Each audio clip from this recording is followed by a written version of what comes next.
So yeah, this one starts with this sort of low teeth crumbling bass. It really is, it's the sort of thing that would snap the legs off stick insects from 20 paces. Um,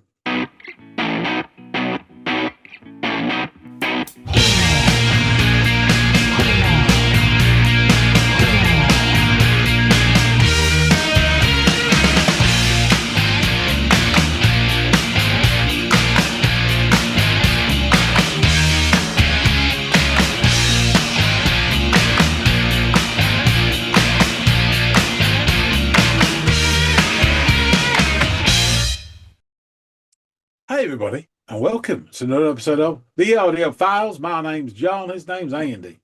Yeah. You better beware.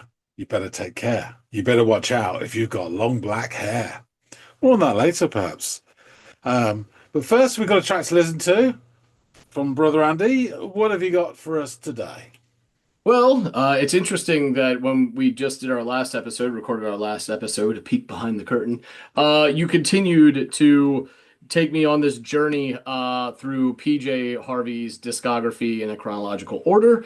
Very similar to what you've also done in the past with like the REM stuff, and I promised I would do this with this one particular artist where I haven't already botched the sequential releases of tunes. I've just kind of foisted you at them as a grab bag. But I'm adhering to those rules with this act. So we're going to continue with some Queens of the Stone Age. I had you do 18 AD, that mysterious first track by them that appeared on this compilation, and no one really knew who they were, and it was really just Josh Homme. And I'm going to kind of watch the evolution of this band unfold by showing you this second track off their debut album, and it is called Mexicola, and it is from the Basement. So that podcast from the Basement, is it Godrich? Neil Godrich is the guy who is sort of the brains behind the From the Basement podcast. He's obviously produced hella great bands that we both really enjoy. And so I thought, oh, excellent venue, really good song off that debut album by Queens of the Stone Age, and I'd really love to hear what your thoughts are on it. So please give it a spin and let me know what you have to say.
I was just thinking that the bass player's got a bit of the old Adam Driver about him.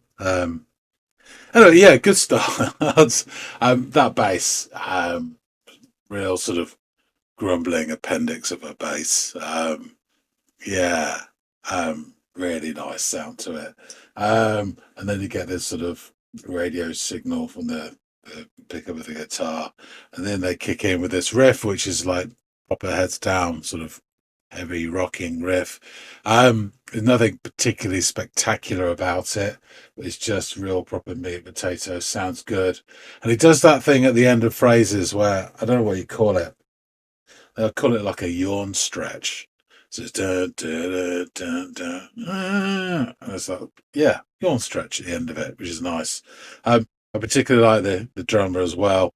Trying to out bonzo Mr. Bonham with his caveman approach to the drums, which is always nice to hear, smacking the shit as hard as he can. Yeah, sounds good. So let's see how it goes.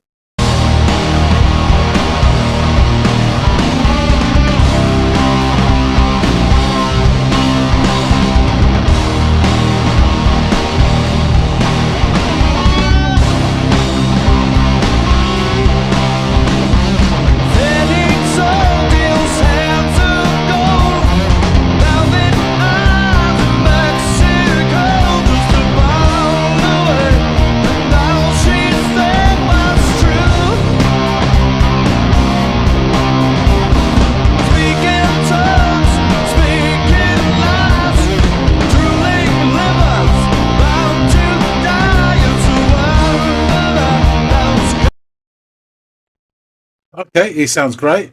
My ears on first listen and probably 10th listen aren't attuned to his delivery. Um, I know it's not my strong point anyway.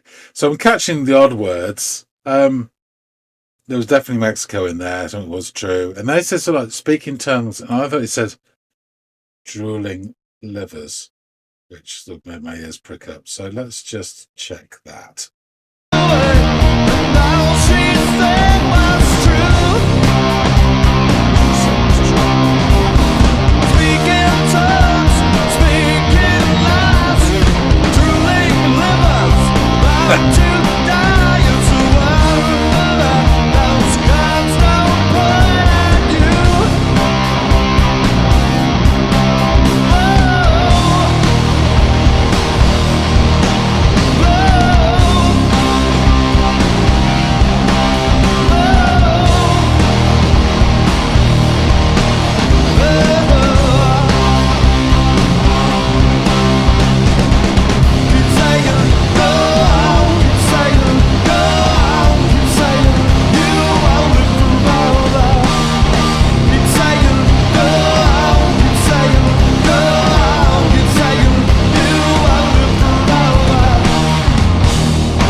Yeah, just so that bit there, I don't know if it was like a bridgy bit or some sort of refrain.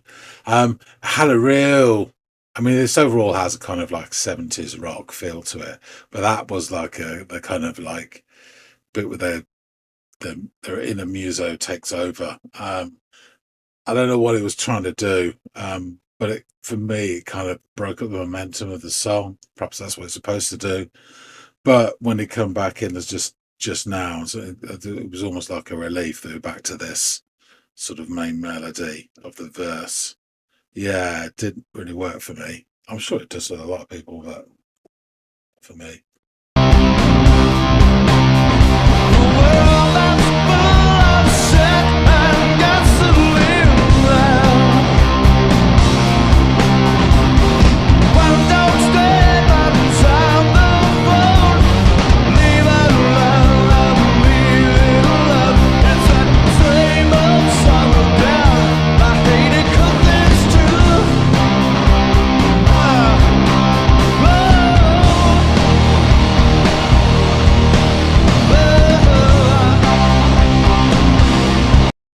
Yeah, hang on a minute. I wasn't going to say anything, but I did spot, yeah, like there in the corner, if you look on the right screen, there was some guy hanging around.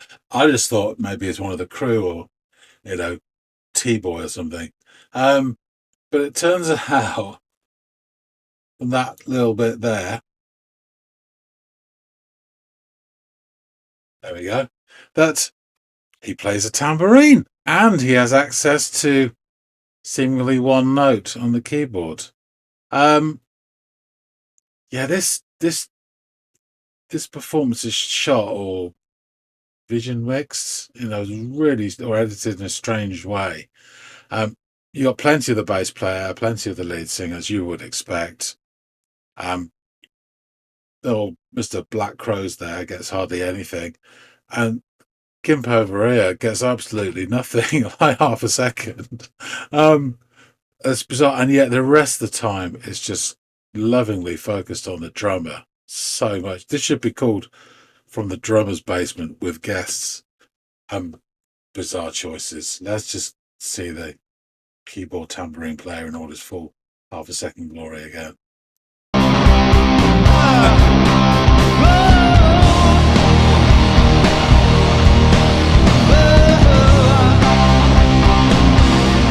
About 2 seconds.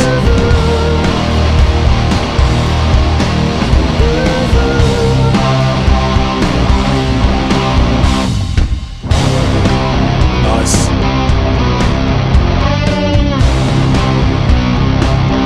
The drummer, please.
Yeah, I like that. It's a really good performance. I wasn't so keen on that sort of bridgy, refrainy bit, but apart from that, it was nothing like spectacular out of the sort of mainstream what you'd expect. But it was done really well, and as a live performance, it was great.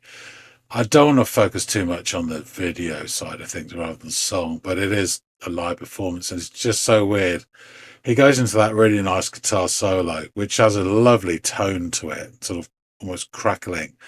It sounds really old school, like it's coming out of amps that are full of valves.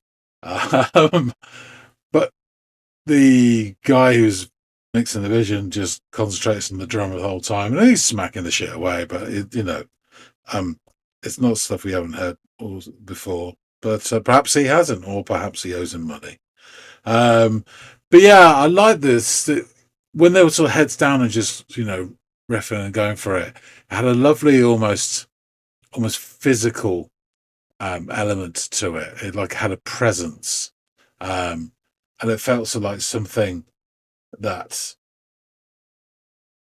was not threatening, but you would be wary of, and something impersonal, like you just give it a wide berth. For some reason in my mind, I got the picture of a massive like dust cloud from the desert coming in towards you, and you'd definitely be cautious about something like that. And again, it doesn't give a shit about you.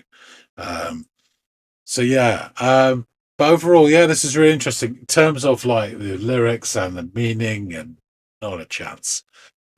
But I'm okay with that. The only thing that struck me is Mexicola sounds like a really terrible cocktail. That's about all I got. So yeah, I enjoyed this a lot. To find out more, we have to go back and chop it up with Andy.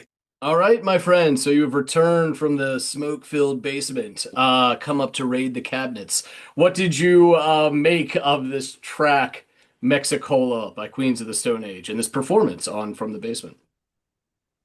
But it's just every time people mention the basement, because we don't really have basements in the Yeah, UK, we have cellars. And cellars is where you keep your beer and your dead bodies. right. Um, and also slave children that you make go up chimneys and stuff. Of The course. basements, I think of some guy uh, with an Aerosmith t-shirt and a mullet go, "Mom!" That's it. Well, this is my basement, and I oftentimes find myself not saying mom as much anymore, but I'm like, Rebecca. But yeah, that's kind of the life of a man in a basement. You've I mean, nailed it. yeah, it's wedding singer, Yeah. and anyway, so yeah, this one starts with this sort of low, teeth crumbling bass. It really is, it's the sort of thing that would snap the legs off stick insects from 20 paces. Um, and it's joined by this I always pissed around with his pick or whatever, but that's that sort of radio beacon, What Mm, was the name of this radio studio? Is it RKO Studios? mm, Sort of Morse code. A bit of yeah. that sort of stuff. And then all the gang join in for a pleasant few bars of riffage.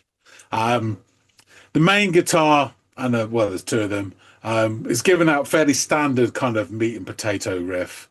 Um, it's nothing like spectacular. It's just done really well. It's just there, and it's hitting this really nice groove.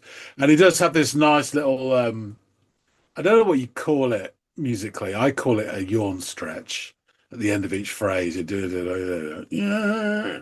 It's Mm, that sort of, and he does actually wobble a bit when he does it as well, which is great. In the rhythm section, alongside that grumbling appendix of a bass, we have the drummer doing his best attempt to try and out Bonzo, the great Mr. Bonham. Um, and yeah, he's going proper caveman on it, and which is great to see. And at the very least, the vision mixer in the production team is impressed, cutting to him at every fucking chance he gets. I mean, this episode should be called "Live from the Drummer's Basement" with guests. Uh, more of that in a bit. But in comes the singer, Josh. What's his face? And sounded good. But on first listen, my ears aren't fully attuned to his delivery. When are they? But so I catch odd little snatchettes or demi phrases. He definitely says the word Mexico. Um, there's a bit where he says, "All she said is true." He says, "Speak in tongues," and then I had to rewind this to check, but it does say "drooling livers." So, all interesting stuff. And if we were playing some sort of word salad rearrangement game, it would be heap of big fun, as they say. But as for a semblance of understanding of the lyrics, forget about it. The only thing that struck me was that the title sounded like some god awful cocktail. Um, but there you That's go. what it So, is. It's exactly what it oh, fantastic.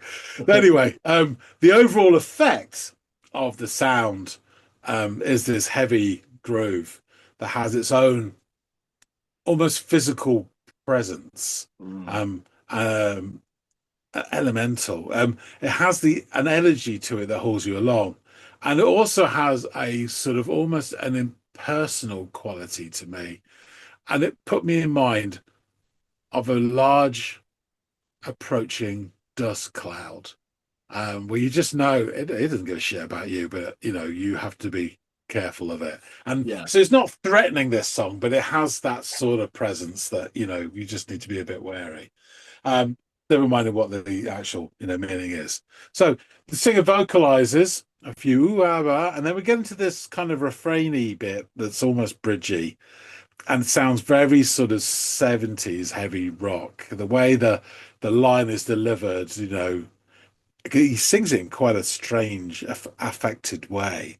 I think it keeps saying "go on" like that, but the way there's sort of like the flow of it, it's weird. It's not an area that I'm an expert in, but I could imagine that this part of the song sounds something very akin to something that Deep Purple would do, or something Mm, like that. That's what it's sort of bringing up to me.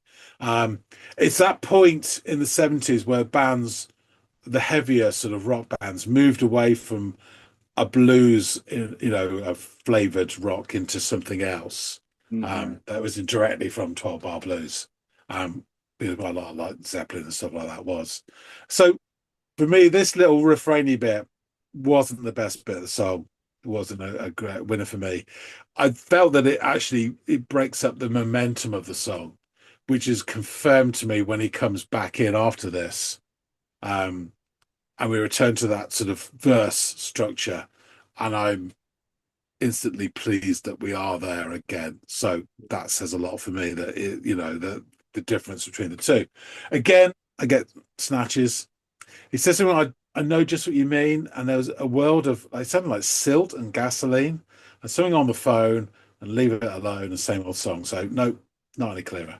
Anyway, somewhere around just after the 3 minute mark, we get another revelation. So there was a shifty figure that I spotted. There's a few shifty figures actually in this. I think there was a guy with a. It wasn't a cam. It was a like a digital camera rather than a video camera, because you can see it was like black and white moving in the shadows behind and somebody else. But there's this guy over the drummer's shoulder here in the corner. I thought he was one of the crew, or perhaps there to make the coffee or whatever. And then we get like a 2 second glimpse. He's actually armed, this lurker. He's in charge of a fully working tambourine, and he has access to one key off the keyboard, which he deploys with aplomb. So I really enjoyed his 2 seconds of fame. Um, He had it's so weird. I think, less camera time than the drummer's boxer shorts. for fuck's sake. And I stopped it there and I was talking about it. And I was saying, we get plenty of the bass player. We get plenty of Josh, lead singer, guitarist, which is, the Right. norm. Poor old second guitar, Black Crow, I call him. He got fuck all. And Mr. Tambourine Man was like, unbelievable. And the vision, I said the vision mixer or whatever it is, like the editor, because it's not where the cameras are playing, so it cuts between them. He must owe the drummer so much money. It's Yeah. unbelievable. Anyway, so we have more vocalizing. And then we have that lovely sort of half a beat full stop where there's sort of, which is always nice to see and hear. And then it launches into a bit more of that sort of instrumental main riffage. Um, Back comes that sort of refrainy bridge thing, but it's only like a couple of lines. And then we go to this great guitar solo. So, of course, the camera focuses completely on Piltdown Man on the drums. Um, Again, the solo, which does have this a lovely tone to it, it has a 70s feel as well. And he meanders through the notes, and I presume it's him because we'll never see him. Hmm. But I presume it's him. He goes through the notes with fluidity, um, which makes me think of one of those drawings, those line drawings where the pencil never leaves the paper. Mm. And that's the way he's playing the notes is like that, rather than Eddie Van Halen or picking it. Right. Um, Both well, equally valid. It's just it has a nice fluidy feel to it. Yes. Um, each note is connected and part of the hive. Anyway, as he's doing this, the bass actually almost takes over that main riff from before. So the bass is carrying that along, allowing him to do all his fantastic little work over the top. And it then also makes the whole thing more powerful when he comes back in to the main riff and the bass is already doing it. So you're really getting, and that last sort of bit is really full on. And it does have that sort of physical element to it when they rock on. And really nice that they don't overdo it either. So it's another sort of 20 odd seconds and then it comes to a abrupt halt. Um, Mm. so yeah, I really enjoyed this. I thought this was great. Bridgie part side, but that's constant criticism of mine at any song, pretty much. Yeah. Really good live performance as well, but it had a lovely sort of tone to it, the whole thing. Yeah. So yeah, and I enjoyed watching the drummer and his band. Well, I'm glad you liked this one, John. I mean, yeah, obviously that lead guitar is really great, and they're doing their thing on both guitars, really mostly from a rhythmic standpoint. But the rhythm section itself in Yeah, the song is like fucking awesome, man. Those when that drums and the bass are really like synced up, and you can tell because the two guys are kind of playing off of each other. Um, you just feel it, like I do. I just feel it in my fucking bones, and I just love this so much. So yeah, it's a great track off that opening album. Um, so yeah, let's get into the band a little bit, or at least this era of them and what was happening around there. I don't want to deep dive too much into all the stuff we'll be rehashing from the first episode, and God knows we'll be doing subsequent. So, this song is the seventh track on the band's debut self-titled album. It was released on September 22nd of 1998 through Loose Groove Records in the U.S., Roadrunner Records internationally, and Man's Ruin Records on vinyl. It was primarily written and recorded in April of '98 by founding member Josh Homme and his former Caius bandmate Alfredo Hernandez, with Hernandez playing drums and Homme singing and playing the rest of the instruments. Homme also produced the album alongside Joe Barresi. Bassist Nick Oliveri, also a former member of Caius, would join the band by the time the album was released. Queens of the Stone Age received generally positive reviews from critics who placed it in the stoner rock genre and drew comparisons to krautrock bands such as New and Can, as well as Caius and other metal bands, sort of more contemporary than the aforementioned krautrock acts. In 2011, Homme reissued Queens of the Stone Age through his Records label, having it remastered and adding three additional tracks, two from the album's recording sessions and one from 2 years earlier. The reissue received a positive critical response and was accompanied by a supporting concert tour. Working on the reissue and the subsequent tour also inspired part of the band's approach to recording its sixth album, Like Clockwork, released in 2013. In 2022, the album was reissued again on Matador Records with its original LP artwork. Following the breakup of Caius in '95, Josh Homme recorded new material in Seattle with producer Chris Goss, bassist Van Connor, and drummer Victor Indrizzo under the name Gamma Ray. I think we talked about this a little bit before. The results included the song If Only Everything, and they were released on the Gamma Ray EP in 1996. Hami subsequently toured as a guitarist with Screaming Trees and started the Desert Sessions, a series of jam sessions involving many musicians, including former Caius drummer, the aforementioned Alfredo Hernandez. The song Avon originated from the Desert Sessions appearing on Volume 3 in 1998. After receiving a cease and desist order because the name Gamma Ray was already in use by a German band, Hami changed the band to what we know them as today, Queens of the Stone Age. The Gamma Ray material was re-released in 97 on the Kaya / Queens of the Stone Age split EP, along with the additional tracks Spiders and Vinegaroons from the Gamma Ray sessions. The release featured some of the final studio recordings by Caius while debuting the Queens of the Stone Age moniker for Hami's new project. Reflecting on this period in 2011, Hami remarked, I just remember thinking I hadn't played for about a year, and I started writing songs. The first song I wrote was Regular John, which is the first song on the album. And I remember thinking, no one's playing this trance rock music that you can dance to. But that's primarily because I hadn't heard bands like Can. I thought I could try to do this thing that hadn't really been done, and then I found out it kind of had been done, but not very much. Just kind of try to carve out your own space. I just wanted to start a band that within 3 seconds of listening, people knew what band it was. The first 10 tracks on Queens of the Stone Age were recorded in April of 98 at Monkey Studios in Hami's hometown of Palm Desert, California. Hernandez played drums on the tracks and Goss performed on You Would Know and Give the Mule What He Wants, playing bass guitar and singing backing vocals.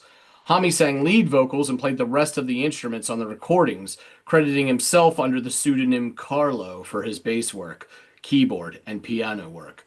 He also served as the producer on the album alongside Joe Barresi. The Gamma Ray song "If Only Everything" was re-recorded, during these sessions, and its title shortened to "If Only." And the Desert Session song "Avon" was also re-recorded. "I Was a Teenage Hand Model" was recorded separately at de la Luna in Joshua Tree, California, with the studio's personnel contributing as performers. Studio owner Fred Drake sang and played drums, co-owner Dave Ketching played percussion, and sound engineer Patrick Hutchinson played piano. Former Dinosaur Jr. bassist Mike Johnson is credited with playing the sofa on the track. I just imagine that he sat on a sofa while they played it and they just credited him as having been there. Nick Oliveri also appears on the album's closing moments, but in a recording of an answering machine message to Hami in which he agrees to join the band. It's almost like the post credits at the end of a film, like there will be another movie featuring this character. Sort of makes me think of. It's like one of those awful Marvel endings. Um, Queens of the Stone Age received. Sorry, Go ahead. Andy. That was a thing in the 90s to include like answering machine messages, wasn't there? There's Mhm. quite a few records that had that on Yeah, albums as well. Not, I mean, hip hop, but obviously, but also rock as yeah, well. yeah. Um, yeah, You're not lying. very. So yeah, Queens of the Stone Age received generally positive reviews from the critics. Writing for Enemy, reviewer Kitty Empire scored it an 8 out of 10, comparing it to Caius and saying that for all its indisputable primitive charms, Queens of the Stone Age is actually a step forward in stoner evolution. The guitars are still flint hard, the tune's still load bearing, but the sound roaring out of the speakers is far sleeker and more hypnotic than the dumb chug that stoner rock has periodically devolved into in Hami's absence. The excellent regular John sounds almost motoric, as though New had level billing with Sabbath one strange night. There are keyboards and maracas on the very unstone age I Was a Teenage Hand model, and Hami, who didn't sing in Caius, frequently swaps his bone dry metallic tones for something a little more soulful on songs like You Can't Quit Me, Baby. Tom Sinclair of Entertainment Weekly gave it a B minus rating, remarking that the band delivers a workmanlike collection of heavy music that's just a bit too cerebral to fall under the stoner rock rubric. Queens of the Stone Age is intermittently potent, but when you hear the ripped off If Only, aka the Stooges' I Want to Be Your Dog, you can't help but think Queens of the Stone Age might be a great band. If only they could write a song that good on their own. More of those to come. James Hunter of Rolling Stone gave the album 4 stars out of 5 and commented that the band had found a vital place between art metal seriousness and pop pleasure.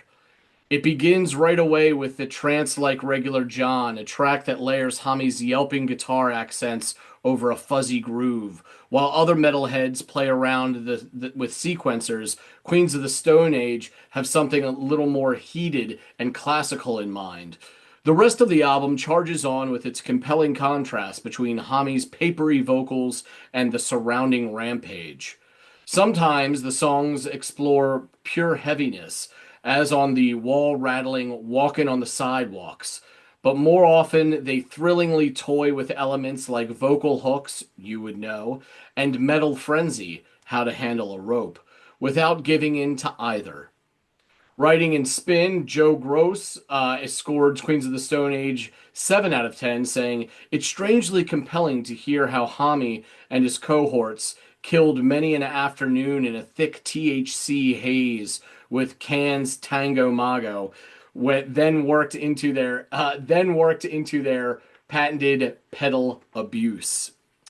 Reviewing the album after Queens of the Stone Age had gained mainstream success with 2000's Rated R and 2002's Songs for the Deaf, more on those later, Stephen Thomas Erlewine of AllMusic remarked, "Hearing Queens of the Stone Age's long out of print debut, many years after its initial '98 release, does pack the shock of revelation.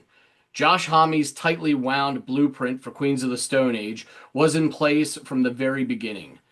There is sex and swagger to Queens of the Stone Age. There's a swing to the rhythms. There's a darkly enveloping carnal menace buttressed by muscle and the lust that keeps the album from being an insular stoner headpiece. Certainly there's enough sinewy force to suggest the mighty brawn of Rated R and Songs for the Deaf. Homme retained enough of that desert spaciness of Caius to give Queens of the Stone Age an otherworldly shimmer, a hazy quality he later abandoned for aggressive precision. So this winds up as a unique record in his catalog, a place where you can hear Homme's past and future intertwining. Queens of the Stone Age was eventually certified silver in the UK in February of 2006 for sales exceeding 60,000.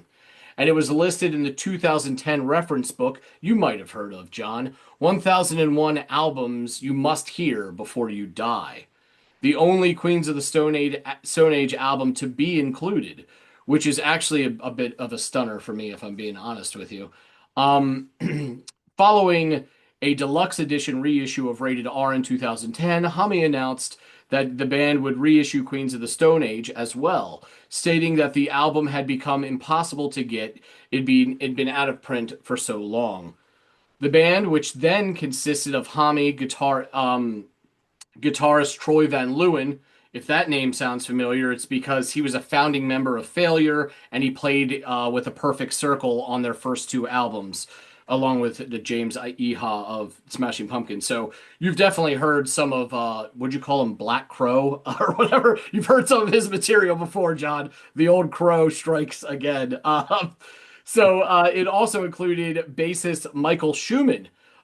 These are the guys in the actual performance that you saw. Go on. I've got to say, in the reaction, had a bit of the old Alan Driver to him, didn't he? Yes, yes, he did. Are you talking about Schumann, the bass player? Yeah, and the funny thing about him is you've heard him before as well. He's the ghost singer of the band Mini Mansions, which I've told you about before, and who's had a lot of cross-pollinating with the Arctic Monkeys, but also obviously Queens of the Stone Age as well, which makes sense because the Monkees' home away from home is Southern California and that area, and they've recorded with Hami, and it's all it's a lot like the music scene over there in England, where I'm always mind blown at how much incestuous cross-pollinating there are among certain bands and members thereof. It always kind of blows my mind. So here's a little example of it actually happening here. And this also included in this was drummer Joey Castillo, who was absolutely killing the skins and paying for pretty good camera time in that video, and keyboardist, if you want to call him that, and tambourinist Dean Fertitta. They scheduled a tour in support of the album's reissue. And this lineup, as mentioned, was the same that we saw here from the basement. So let's get into these lyrics. Setting sun deals hands of gold. There's velvet eyes in Mexico. Just a fall away, and all she said was true. Speak in tongues, speak in lies, drooling livers, born to die. It's a wonder that those guns don't point at you. Oh, oh, oh. Go on. Keep saying you won't live forever. Keep saying, go on. Keep saying, go on. Keep saying you won't live forever. Point and shoot. I know just what you mean. In a world that's full of shit and gasoline, babe. One dog's head, or pardon me, one dog's dead, one's on the phone. Just leave a lung or leave it alone. It's all the same old song again. I hate it 'cause it's true. Oh, oh, oh, oh. Go on. Keep saying you won't live forever. Keep saying go on. Keep saying go on. Keep saying you won't live forever. So yeah, the meaning, which no one I would think would be able to extrapolate with one listen or even strong review of the actual lyrics on paper. The meaning of Queens of the Stone Age song Mexicola is that it's about being in a jail in Mexico based on a youthful arrest of the songwriter Josh Homme. I really doubt he spent any time in a Mexican jail, but he may have gotten in trouble when he was younger. I don't know for sure. The lyrics evoke a sense of resignation as well as the harsh realities of life. So, John, there you are. Interesting. Yeah, friends of mine. I'm trying to think. When did they go to America? It was a guy, one of my friends, I was at school and art college with. He went on to do a degree in art, and him and three, four of his friends flew over to America, bought a van, and drove around America. And what they did is they wrote to all the colleges and universities saying, if you put us up for the night, we'll do a talk on contemporary British art and then a talk about our own art as well, what we do. And so they did that, and they visited Orleans and all over the place. And during that stay, they tripped the border into Tijuana, and one of them got strong armed and thrown in a cell, and they had to buy him out. Oh my God, Yeah, that he was sounds. in he was in there. He was in there in jail for about 3 hours, and that was 2 hours and 59 minutes too long for him. I was gonna say it probably felt like 3 fucking days. You know what I mean? A TJ jail is no joke from everything Yeah, I've been told. I wouldn't know, but yeah, yeah, yeah, yeah, wow, that's crazy. But the whole, I was gonna be like right in the wake of you saying that. That sounds so cool. But it was right after you had said that he landed in a TJ jail, so I reined it in a little bit. But the whole concept, like the whole idea of yeah. just going, fuck it, let's get a van and basically convince these colleges to put us up for a night while we bullshit for a couple hours on stage. That just sounds awesome and like a lot of fun. So that's a really cool Yeah. story. I'm sure those guys will be telling They those got stories. yeah, they got to see New Orleans before Katrina, so they still saw it when it was the French Quarter and all, really Yeah, nice and everything. And yeah. yeah, they bought a van looked just like the 18 van, and it died in the last week, so they ran it to death, going across America. So yeah, but Oh yeah, I wow. digress. But yeah, Yeah, no, it's really cool. It's really cool. Well, thank you so much for giving this a go, John. I'm really glad that you like this one. I mean, from the moment it starts, Schumann's bass, that, oh my God, and then the drums come in. Yeah, it's great shit. So yeah, man, I'm really glad you like this one. We will pick up on their next album in a future episode. But guys out there in the listening audience, please let us know what you thought of this track, Mexicola by Queens of the Stone Age. Like I mentioned, obviously we're going to be going through these sequentially, but if you want to offer up some Queens of the Stone Age stuff, we will add it to the list and revisit those once I've completed this journey. And we really look forward to hearing from you guys and what you all have to say. Please also like, share, and or subscribe if you haven't done any or all of those things. We really do appreciate it. So all that out of the way, thank you so much, and hopefully John and I will catch all y'all in growing numbers on the next installment of the Audiophiles. We'll see you later, guys.